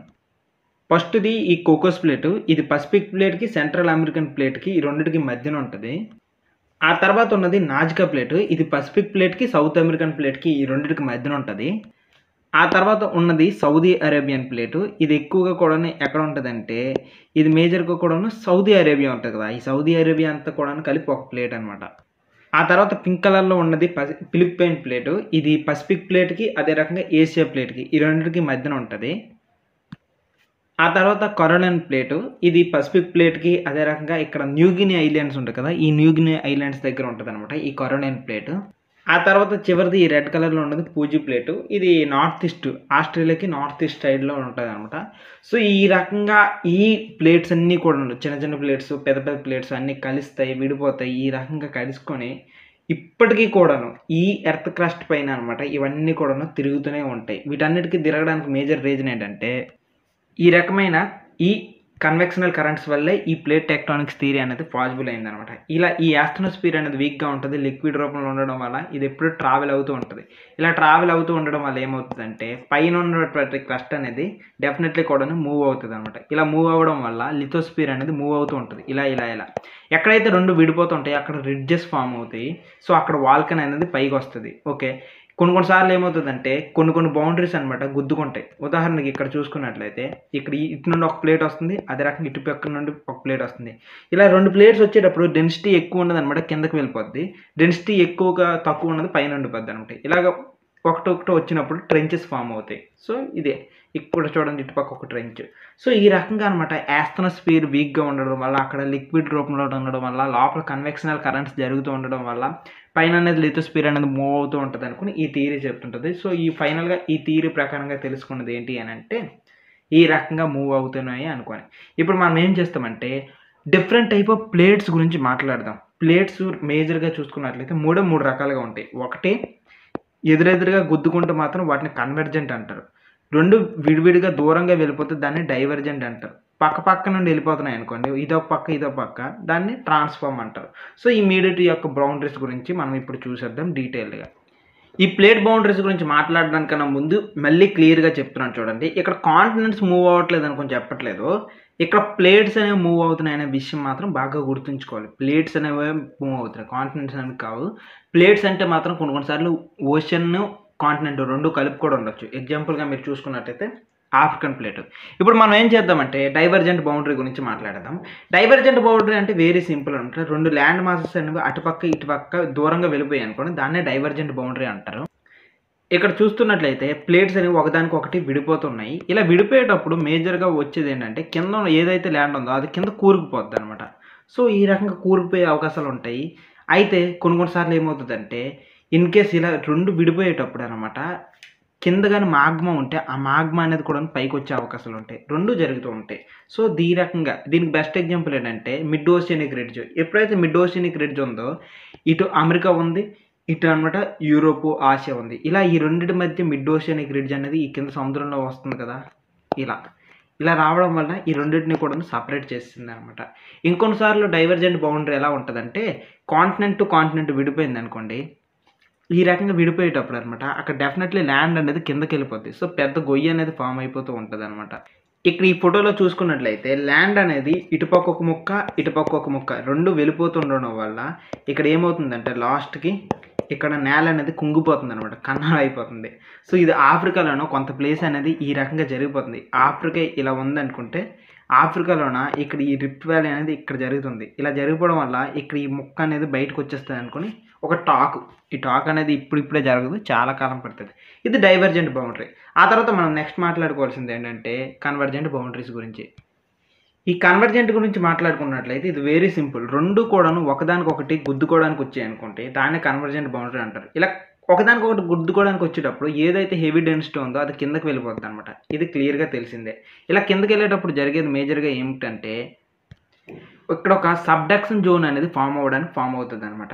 అయితే గుద్దుకుంటాయి కదా! ఏమేమి అసలు గుద్దుకోవచ్చు అంటే చెప్తాను చూడండి. ఫస్ట్ ల్యాండ్ గుద్దుకోవచ్చు. కాంటినెంట్. నెక్స్ట్ కొన్ని కొన్ని సార్లు ఓషియన్ అదే రకంగా కాంటినెంట్ ఈ 2 కూడా గుద్దుకునే అవకాశాలు ఉంటాయి. ఇంకా మూడోసారి ఏంటంటే ఓషియన్ కూడాను గుద్దుకునే పాసిబిలిటీస్ ఉంటూనే ఉంటాయన్నమాట. సో, మొత్తానికి ఏదైనా జరగొచ్చు. అయితే లేటర్ పార్ట్స్‌లో ఏం చెప్తామంటే ఈ లెసన్స్‌లోను కాకుండా నెక్స్ట్ లెసన్స్‌లో ఏం చెప్తామంటే ఒకవేళ ఏదేది గుద్దుకుంటే ఏం జరుగుతుంది? కాంటినెంట్ గుద్దుకుంటే పైన ఇలాంటి కొండలొస్తాయనుకోండి తర్వాత లెసన్‌లో చెప్తాను. అదే కాంటినెంట్ ఇలా గుద్దుకుంటే ఇక్కడ ఈ కిందకి వెళ్ళింది మళ్ళీ కరిగిపోయి మళ్ళీ లావా రూపంలో పైకొచ్చి ఇక్కడ వాల్కనీస్ ఫార్మ్ అవుతాయనుకోని తర్వాత లెసన్‌లో చెప్తాం. అదే ఓషన్ గుద్దుకుంటే అక్కడ సింపుల్‌గా ఐలాండ్స్ ఫార్మ్ అవ్వడం గానీ ఇలాంటివి ఫార్మ్ అవుతాయనుకోని వీటి గురించి డీటెయిల్‌గా తర్వాత లెసన్‌లో చెప్తాను. ఇప్పుడేం మీరు కన్‌ఫ్యూజ్ అయిపోకండి. సింపుల్‌గా ప్లేట్స్ అనేవి ఇలా దగ్గరికి వస్తాయనుకోని విషయం గుర్తుపెట్టుకుంటే చాలనమాట. ఈ ట్రాన్స్ఫార్మ్ ప్లేట్ బౌండరీలో ఏమవుతుంది ఇక్కడ క్లియర్‌గా చూసుకున్నట్లయితే ఒక ల్యాండ్ ఇటువైపు వెళ్తుంటే ఇంకో ల్యాండ్ ఇటువైపు వెళ్ళిపోద్దనమాట. దీనివల్ల ఏమవుతదంటే మీరు కాంటినెంట్ ఒకవేళ గుద్దుకున్నాయనుకోండి ఏదైనా ఫార్మ్ అవుతున్నాయి. అదే విడిపోతున్నాయి అనుకోండి ఏదైనా డిస్ట్రక్షన్ అవుతున్నాయన్నమాట. ఓకేనా? కానీ ఈ ట్రాన్స్ఫార్మ్ ప్లేట్ బౌండరీలో అనమాట ఏది ప్రొడ్యూస్ అవ్వదు. ఏది కూడాను తయారవ్వదు. సో, ఇది ఎలాగున్నది అలాగే ఉంటది. కాకపోతే ఎర్త్‌క్వేక్స్ ఇలాంటివి వచ్చే పాసిబిలిటీస్ ఉంటాయి. సో, ఫైనల్‌గా ఇది డైవర్జెంట్, ఇది కన్వర్జెంట్ అదే రకంగా ఇది ట్రాన్స్ఫార్మ్. టోటల్‌గా ఈ 3 రకాలుగా వచ్చే అవకాశాలు మాత్రం ఉంటాయి. అంతే. అంతకు మించి ఇంకేం లేవు. ఇప్పుడు మనం ఏం చేద్దామంటే రేట్ ఆఫ్ ప్లేట్ మూవ్‌మెంట్స్ అనేవి ఎలా ఉంటాయి అనేది చూద్దాం. మనం ముందుగానే చెప్పుకున్నాం ఏమిటంటే ఈ ప్లేట్స్ అనేవి ఇప్పటికీ మూవ్ అవుతున్నాయి అనుకోని. దీనికి బెస్ట్ ఎగ్జాంపుల్ ఏంటంటే ఇక్కడ ఆర్టిక్ ఓషియన్ రిడ్జెస్ ఉన్నాయి కదా! ఇవి సంవత్సరం మొత్తానికి చూసుకున్నట్లయితే జస్ట్ 2.5 సెంటీమీటర్స్ మాత్రమే ఒక ఇయర్‌కి మూవ్ అవుతున్నాయి. అదే ఇక్కడ ఈ రిడ్జెస్ చూసుకున్నట్లయితే చీలే వైపుగా సంవత్సరానికి 50 centimetres per year 15 centimetres move అవుతూ ఉందన్నమాట ఇక్కడ ప్లేట్స్ అనేవి. సో, ఈ రకంగా అనమాట అత్యంత ఫాస్ట్‌దే 15 సెంటీమీటర్ సంవత్సరానికి మూవ్ అవుతది. అత్యంత స్లోది 2.5 సెంటీమీటర్ అంతే. సో, అంతకు మించి ఏం లేవు. సో, ఈ ప్లేట్స్ అనేవి మీరు అబ్జర్వ్ చేయాలన్నా చాలా కష్టం. సైంటిస్టులు ఏం చేస్తారంటే భూమి కింద ఒకలాంటి కేబుల్‌ని క్రియేట్ చేస్తారు. ఈ కేబుల్‌ని పెట్టేసిన తర్వాత ఈ ప్లేట్స్ మూవ్ అవుతాయి కదా! ఈ కేబుల్ ఎంతవరకు డిస్టెన్స్ లాగింది అనేది అబ్జర్వ్ చేసుకొని దాన్ని బట్టి చేసేస్తారు. అయితే ఏ థియరీ కన్నా ఇదేం కావాలంటే ముందు అసలు ఏవి ఈ ప్లేట్స్‌ని తోస్తున్నాయి? ఏ ఫోర్సెస్ ఈ ప్లేట్స్‌ని తోస్తున్నాయి అనుకుని ప్రతి ఒక్కరు వారి యొక్క ఎగ్జాంపుల్ చెప్పారు. అదే కాంటినెంటల్ డ్రిఫ్ట్ థియరీలో అయితే పోల్ ఫ్లీయింగ్ ఫోర్సెస్ అనుకోని చెప్పారు. పోల్స్ వైపుగా రొటేట్ అవ్వడం వల్ల లేకపోతే టైడల్ ఫోర్సెస్ మూను అదే రకంగా సన్ యొక్క గ్రావిటేషన్ వల్ల టైడ్స్ అనేవి ఎక్కువ హెవీగా ఫామ్ అవుతున్నాయి, ఇన్ని సంవత్సరాల వల్ల అయిపోయింది అనుకుని చెప్పారు. అదే సీ ఫ్లోర్ స్ప్రెడ్డింగ్ థియరీలో అయితే మిడ్ ఓషనిక్ రిడ్జెస్ అనేవి ఎప్పుడు వాల్కనిక్ యాక్టివిటీస్ చేయడం వల్ల అవి క్రస్ట్ని అటు ఇటు తోసేస్తూ ఉంటాయి అనుకుని చెప్పారు. కానీ ఈ ప్లేట్ టెక్టోనిక్స్ థియరీలోన ఏం చెప్తున్నారంటే కన్వెక్షనల్ కరెంట్స్. ఇదే ఇక్కడ ఏం చెప్తున్నాడు, స్టార్టింగ్ నుండి ఒకటే మొక్క చెప్తున్నారు అనమాట. ఒకప్పుడైతే పైన ఉన్న లిథోస్పియర్ అనేది అసలు కదలదు, ఏమి ఉండదు, వాటిని మోసనే ఉండదు అనుకునేవాళ్ళు. కానీ ఎప్పుడైతే ఈ కన్వెక్షనల్ కరెంట్స్ థియరీ చెప్పారో అప్పటి నుండి కూడా వాళ్ళు నమ్మడం స్టార్ట్ చేశారు. ఎందుకంటే ఈ కింద నుండి హాట్ సబ్స్టెన్స్ పైకి వస్తుంది, పైకి వచ్చిన తర్వాత అది కూల్ అయిపోతుంది, రాక్స్గా మారిపోతుంది.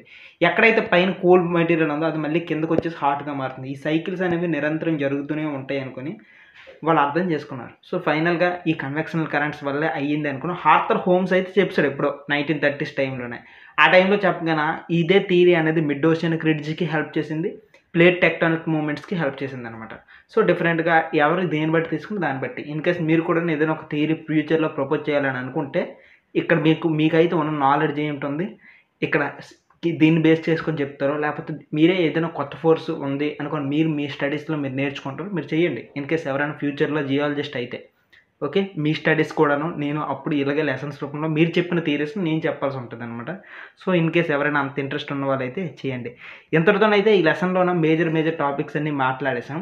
మన ఇండియా అనేది మూవ్ అయ్యింది అనుకుని చాలామంది సైంటిస్టులు చెప్తూ ఉంటారు. సో మన ఇండియన్ ప్లేట్ ఎలా మూవ్ అయ్యింది అనే దాని గురించి తెలుసుకోకుండా వరల్డ్ గురించి మనం తెలుసుకుంటే జస్ట్ అది ఇన్కంప్లీట్ అవుతుంది. కాబట్టి మన ఇండియన్ ప్లేట్ కూడా ఎలా మూవ్ అయ్యింది, ఏంటి దీని కథ అనేది మనం ఇప్పుడు చూసేద్దాం.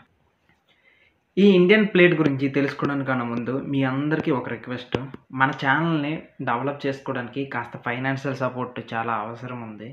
ఎవరైనా సరే ఫైనాన్షియల్గా హెల్ప్ చేయాలనుకుంటే డిస్క్రిప్షన్ అండ్ కామెంట్స్లో PhonePe and Google pay numbers ఉంటాయి. ఈవెన్ 1 రూపీ అయినా పర్లేదు, మీ తరపు నుండి కాంట్రిబ్యూట్ చేయాలనుకుంటే చేయొచ్చు. మీ ప్యూర్ హార్ట్ మాకు కావాలి, అంతే, అంతకుమించి ఇంకేం లేదు. సో ఇండియన్ ప్లేట్ గురించి ఇప్పుడు ఈ థియరీ గురించి చూసేద్దాం. ఇండియా యొక్క మూవ్మెంట్ అనేది ఎలా జరిగింది అనేది. ఫస్ట్ వన్ చూసుకున్నట్లయితే పాయింట్ 1 ఏంటి అని అంటే, ఇక్కడ చుట్టుపక్కల దీని యొక్క ఎక్స్టెన్షన్ ఎంతవరకు ఉంది అనేది చూద్దాం. మొట్టమొదటిగా చూసుకున్నట్లయితే ఈస్ట్ సైడ్లో అనమాట, ఇక్కడ మయన్మార్లోన రాకిన్యోమా మౌంటైన్స్ ఉంటాయి, అక్కడ వరకు ఉంది. నెక్స్ట్ ఇక్కడ లెఫ్ట్ సైడ్లోనే ఇలా వెళ్తే జావా ట్రెంచ్ ఉంటుంది, ఆ జావా ట్రెంచ్ వరకు వీటి యొక్క ఎక్స్టెన్షన్ ఉంది. పాయింట్ 1.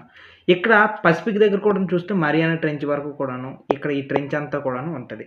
ఇది east side. And west side చూసుకున్నట్లయితే ఇక్కడ అనమాట కిరాతా హిల్స్ ఉంటాయి, అక్కడ వరకు దీని యొక్క ఎక్స్టెన్షన్ ఉంది.